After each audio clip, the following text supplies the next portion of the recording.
Hello, friend. Welcome to History ZZZ. Get comfortable. Let your body settle into wherever you are resting. Let your shoulders drop. Let your hands go still. Take one slow breath in and let it go. Tonight, I want to take you to a capital city at the edge of the world. Close your eyes and imagine a broad mountain valley in western Japan. Rivers run clean from the hills. Cedar forests rise on either side. The air is cool and carries the smell of pine resin and wood smoke and something faint and sweet. Incense, perhaps, from a temple hidden in the trees. Below you, arranged in a careful grid, a city glows with paper lanterns. You are looking at Heian Kyoto. The year is 1000 CE. Japan's imperial court has been here for 2 centuries. And in that time it has cultivated something remarkable, a civilization built not around conquest or commerce, but around beauty. Tonight, this city is yours to wander. Come inside. Heian Kyoto was built according to Chinese principles. The grid, the cardinal orientation, the great central boulevard running from the imperial palace at the north strait to the south gate. A city designed on paper before a single post was driven into the ground. But Japanese nature had a way of softening geometry. The rivers did not follow the plan. The hills pressed in from east and west. The seasons changed faster here than in the flat plains of the Chinese capital that had inspired the design. The cherry trees bloomed suddenly and violently and were over in a week, and then the maples turned. And then the first snow came down from the mountains and covered everything. The aristocrats who lived here noticed all of it. They wrote poems about it. They scheduled ceremonies around it. They developed a word, mono no aware, that has no real translation into other languages, but means something like the gentle sadness of things passing.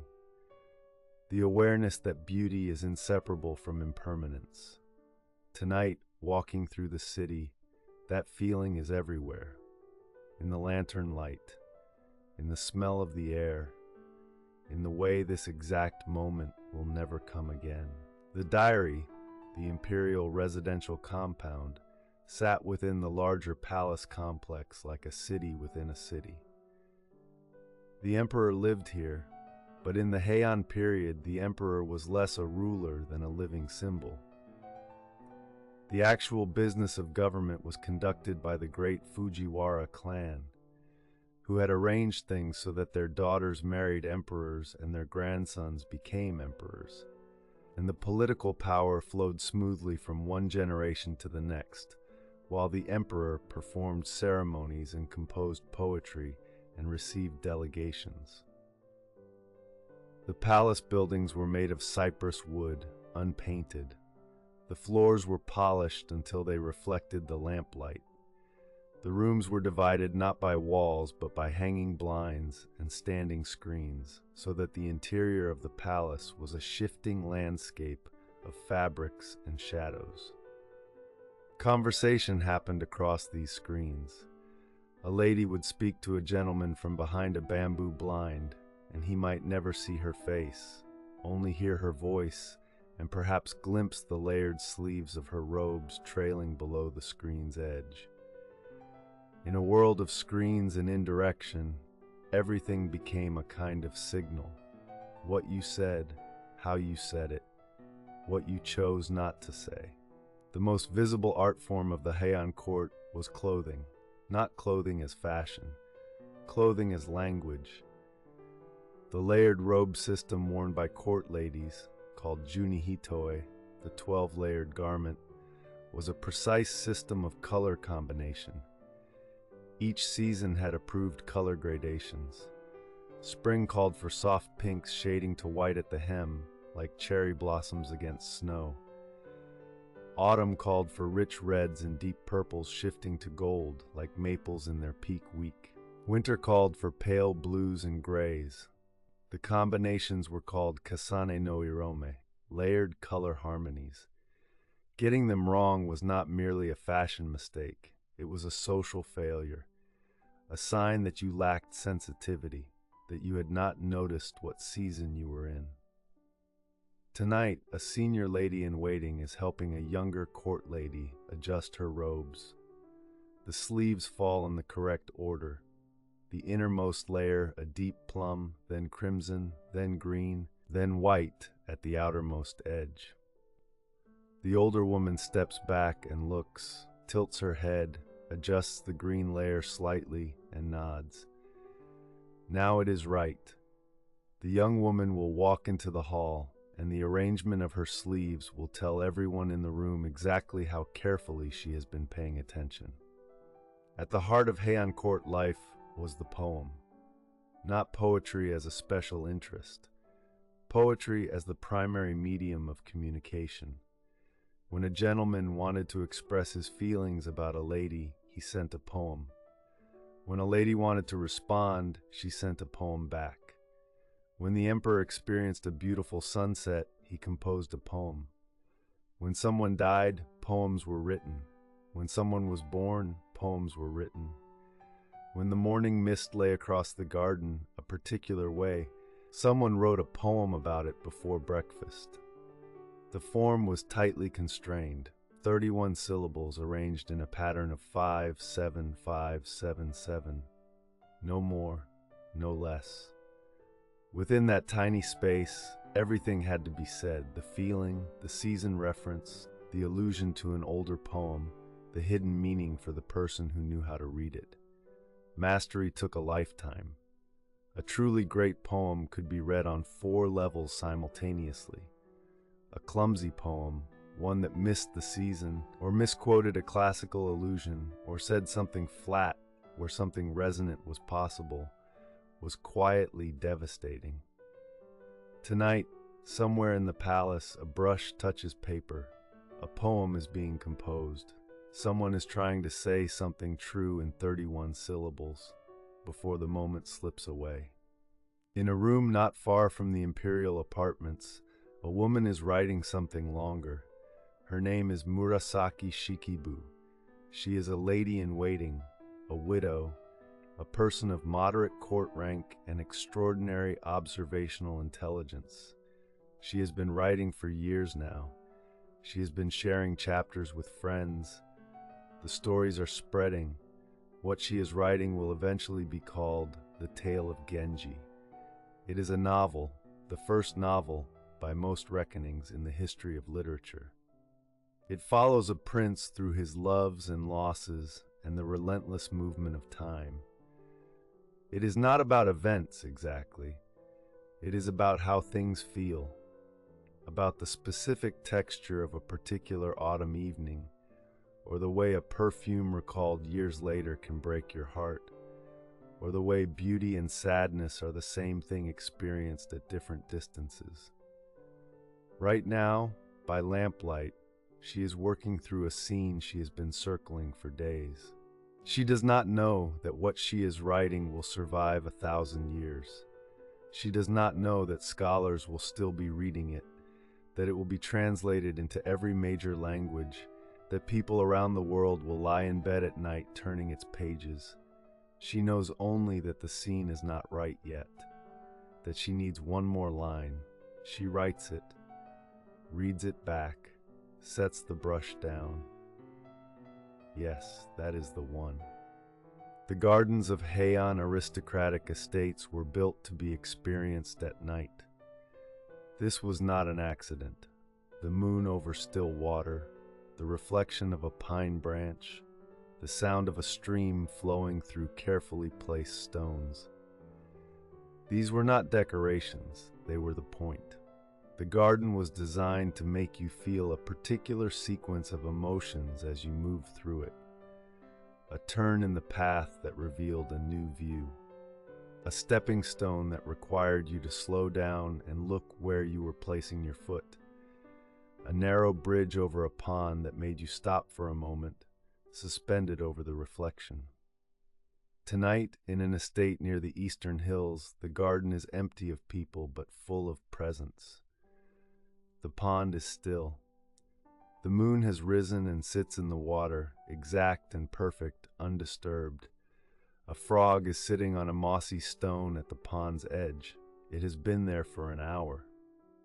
300 years from now, a poet named Basho will watch a scene like this and write the most famous short poem in the Japanese language. Something about a frog, something about water, something about the sound of a moment that is already gone. But that is later. For now, the frog sits, the moon sits, the pond holds them both. The air of Heian-kyo carried incense the way other cities carried wood smoke. The aristocracy burned incense constantly to perfume their robes, to mark occasions, to create atmosphere in their rooms. And eventually, they turned incense itself into an art form. The game was called Kodo, the Way of Incense. Guests would be asked to identify rare woods burning blind, their eyes closed, guided only by the smoke. The best players could distinguish dozens of varieties. Aloes wood from different regions of Southeast Asia, each with its own character. Some pieces were a century old, the resin having deepened with age into something darker and more complex than anything new could produce. A great incense collection was worth a fortune. Some pieces were given names like poetry. Some were presented as gifts to emperors, wrapped in silk, with a poem about what the smoke called to mind. Tonight, in a dimly lit room in the palace, a small censer burns. The smoke rises in a slow curl and spreads and is gone. The smell of it, deep, warm, sweet, with something underneath that is almost spice, almost wood, almost something with no name, drifts through the open shutter and dissolves in the cold outside air. It is the smell of this particular night, of nowhere else. Music in the Heian court was not entertainment, it was cultivation. A nobleman who could not play the koto, the long 13-stringed zither that lay flat on the floor and was played kneeling, was considered incomplete. A noblewoman who played it badly was pitied. One who played it beautifully was admired with the same intensity reserved for great poetry. The koto's sound is hard to describe to someone who has never heard it. It is plucked, not bowed, and each string has its own bridge that can be adjusted for different scales. The tone is clear and resonant, a sound like very cold spring water or like something glass being struck gently. Tonight, the sound of a koto drifts from behind a closed shutter in the eastern wing. Someone is playing alone, slowly, repeating a phrase. The phrase rises and pauses at a high note and then comes down, softer. Then again, slightly different. Outside the shutter, a guard leans against a post and listens without meaning to. He has stood this post for 3 years. He has heard this song before. He does not know its name. But when he is an old man, long retired, walking in a field somewhere far from the capital, he will hear a bird call with that same rising line, and he will stop and feel something he cannot explain. In the streets outside the palace district, an ox cart moves slowly through the dark. This is how the aristocracy of Heian-kyo traveled. Not on horseback. Horses were for military men and messengers. The court elite rode in wooden carts drawn by oxen, the cart body hung with woven blinds, the passengers invisible inside. The cart moves at the ox's pace, which is slow and unhurried. Inside, a young nobleman is traveling to pay a late-night visit to a lady he has been corresponding with in poetry for 2 months. He has never met her face to face. He has seen only the sleeves of her robes trailing below a screen, and he has heard her voice, and he has read her poems. Her poems are extraordinary. He holds in his sleeve the poem he has written for tonight. He has revised it 4 times. He is still not satisfied with the 3rd line. The cart wheels creak. The ox breathes steadily. The lantern hung at the cart's front sways with each cobblestone. Outside, the empty avenue of the capital stretches ahead. The city is asleep, or nearly. The paper lanterns in front of each gate cast small circles of light on the stone street. He reads the poem one more time. 3 streets more, then he will have to decide. The folding screen was the dominant art form of Heian painting, not scrolls, not single paintings. Screens, multi-panel works that divided interior space and also created it.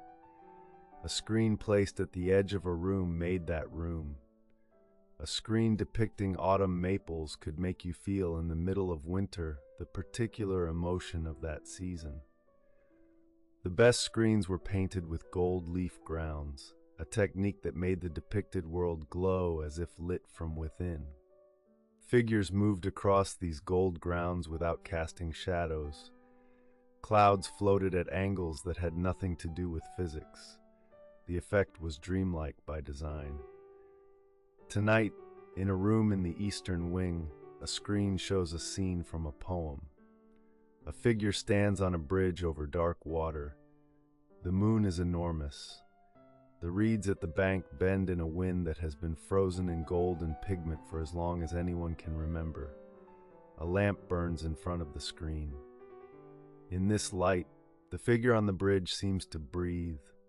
The reeds seem to move. The moon seems to rise slightly, the way the real moon is rising right now, outside this room, above the city it was painted to describe. At the edges of the city, where the forested hills began, the temples were awake. Buddhism had been in Japan for 5 centuries by now, and in that time it had grown into something vast and multiform. The great temples on the mountain above the city, Enryakuji, and its hundreds of sub-temples, were home to thousands of monks and a library that included some of the most important texts in the Buddhist world. The monks observed the canonical hours. At midnight, bells rang across the hillside.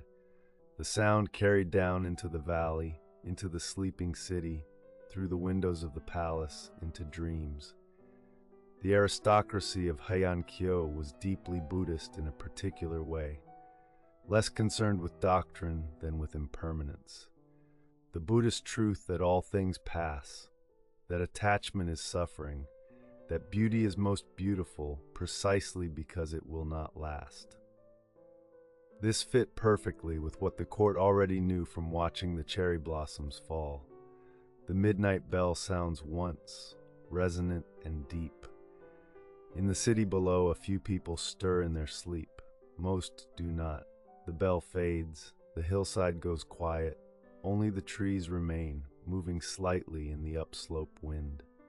Not far from where Murasaki Shikibu works on her novel, another woman is writing in a different way. Sei Shonagon is keeping a pillow book. A pillow book was a private journal kept beside the sleeping mat.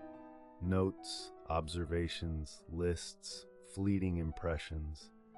The name suggests something intimate, something written at the edge of waking. Sei Shonagon's book will become one of the great documents of any era, not because it records important events, but because it records exactly how one particular, brilliant, difficult woman experienced the world. She makes lists, things that make the heart beat faster, things that are awkward, things that seem far and yet are near, things that have lost their power. She is sharp in a way that made some people uncomfortable. She noticed things others preferred not to mention. She wrote down the things that everyone felt, but no one said. Right now, by lamplight, she is writing a list of things that create a feeling of anticipation. She has just written a letter arriving at night during a rainstorm. She reads it back, smiles slightly. That one is right.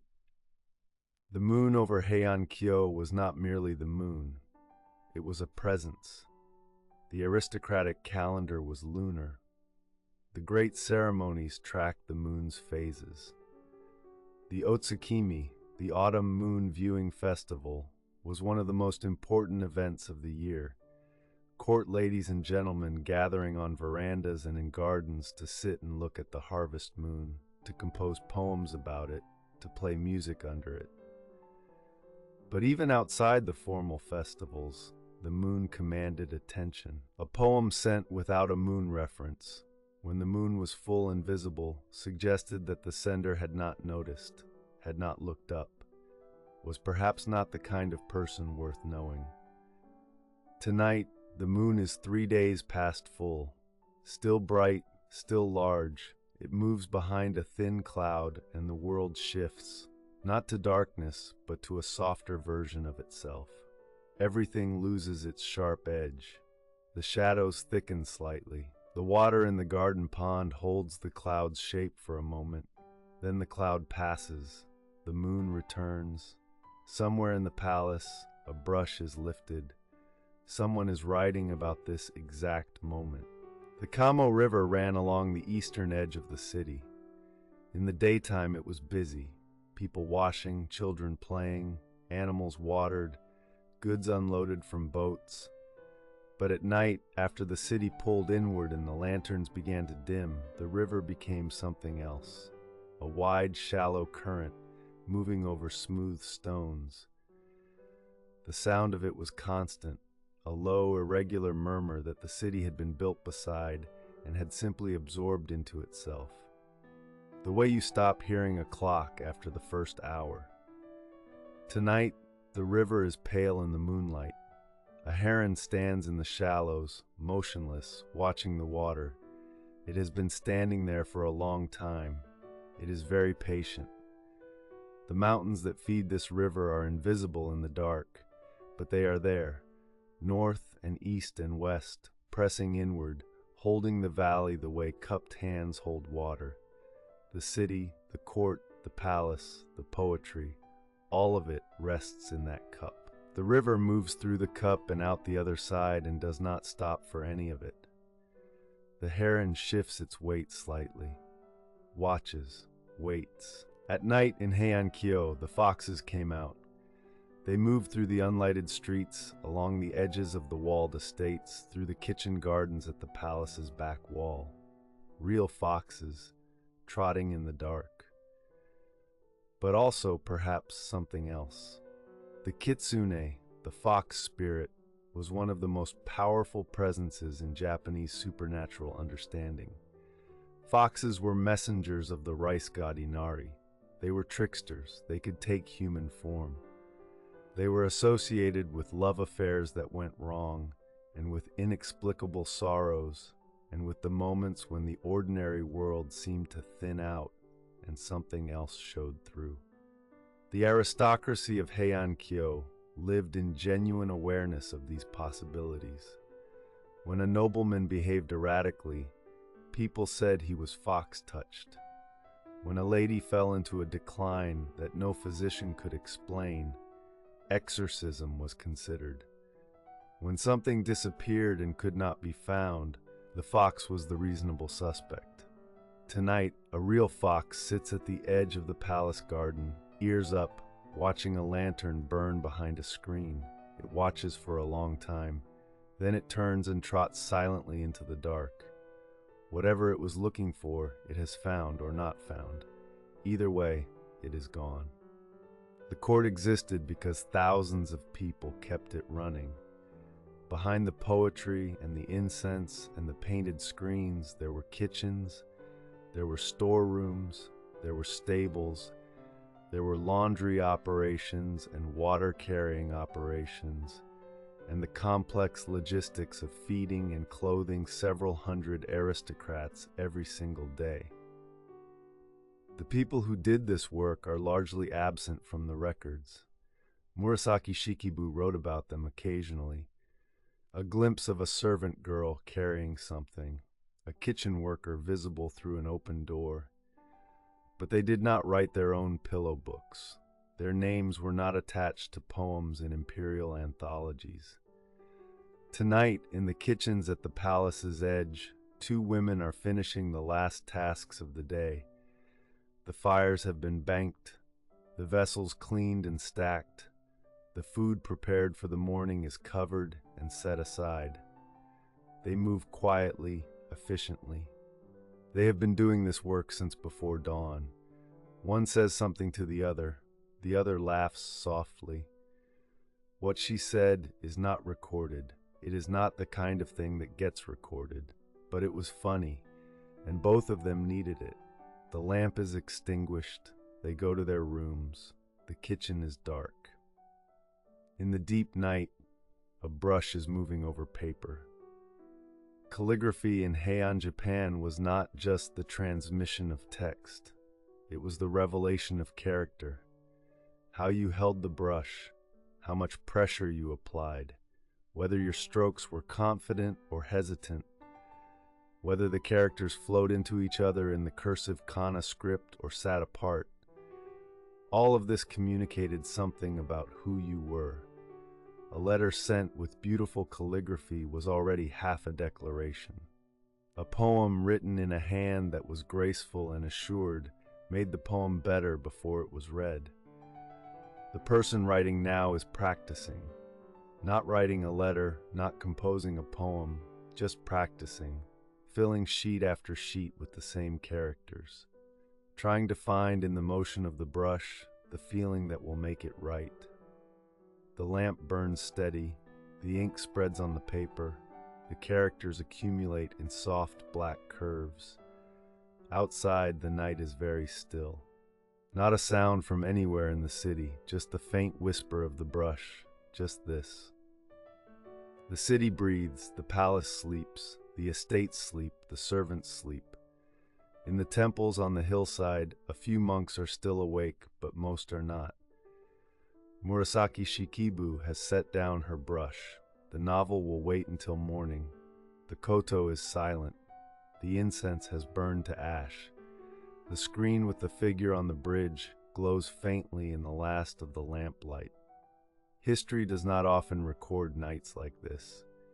It records battles and decrees and disasters.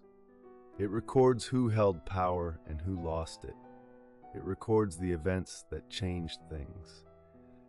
But most of history was nights like this one. Ordinary people resting in ordinary rooms in cities that were the entire world to everyone who lived in them. The aristocrats of Heian-kyo were not ordinary people in the usual sense. They were privileged beyond imagining, enclosed in a world of ritual beauty so complete that the suffering beyond the city walls barely reached them. But they were also people. They got tired. They missed things. They lay awake sometimes thinking about the wrong they'd said in a poem sent too quickly, about the friend who died in the autumn, about the way the moon looked the night their daughter was born. They were, in the end, the same as everyone, trying to sleep, finding, if they were lucky, the quiet. At the very edge of the palace garden, a plum tree is blooming. It is early in the year for plums. They come before the cherry, the first flower of the year, pushing out of bare branches in the last weeks of winter, white or pale pink against the dark wood. To the Heian court, the plum meant more than spring. It meant the patience of waiting. It meant the courage of blooming before the world was ready. It meant the particular sweetness of something early, something that might not last. There's a poem in the imperial anthology about a traveler far from the capital who smells plum blossom on the wind and is seized by a longing for home so powerful that he cannot speak. This is what the Heian court understood, that the deepest emotions are triggered by the smallest things. A smell, a sound from another room, the color of the sky at a particular moment. The plum tree does not know it is early. It knows only that something in the ground has shifted, that the cold has given an inch, that now is the time. And so it blooms, white flowers in the dark, the scent drifting through the quiet garden, the city sleeping all around it. Let the night have you for a little while longer. The court of Heian-kyo is at rest. The poems have been written, the music has stopped, the incense has burned to silence. The moon is moving slowly toward the western hills. Outside the city, the plum tree blooms in the cold, and in a room in the palace, by a lamp that has almost burned through its oil, a woman with a brush sets down the chapter she has been working on and lies down on her sleeping mat and closes her eyes. The story will be there in the morning. The prince will still be wandering.